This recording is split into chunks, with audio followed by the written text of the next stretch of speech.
تنبيه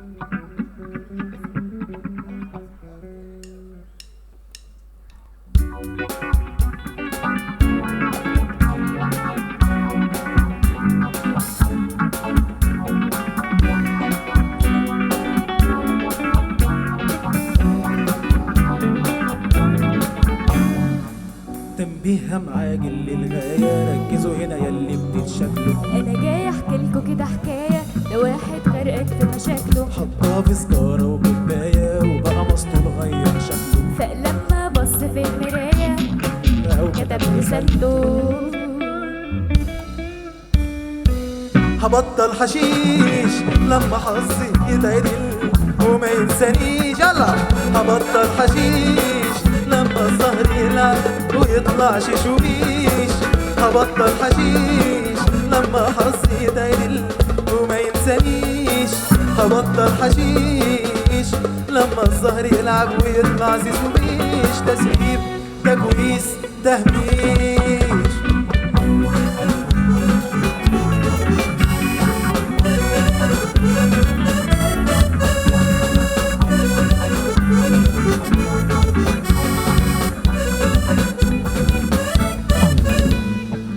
15 سنة ضاعوا من عمره في عالم وفلوس ملهاش آخر، وعشان يشيل ابوهم اشتغل 100 شغلانه وعافر. ملقاش شغلانة بشهادته قرر يتغرب ويهاجر. اتمرمط وطلقه عشته بقى حاله بيصعب على الكافر.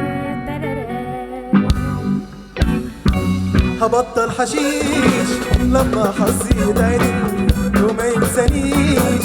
هبطل حشيش لما السهر يلعب ويطلع شيشوبيش.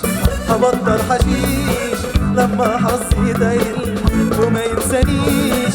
هبطل حشيش لما السهر يلعب ويطلع شيشوبيش. تجويع تعطيش تطفيش.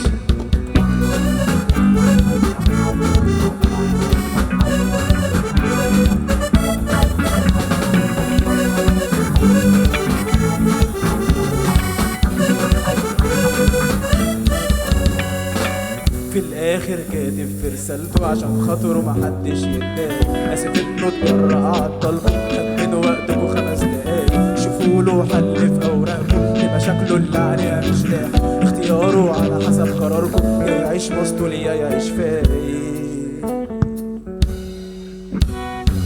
هبطل حشيش لما حظي يتعدل وما ينسانيش. يلا هبطل حشيش لما السهر يلعب ويطلع شيشوبيش.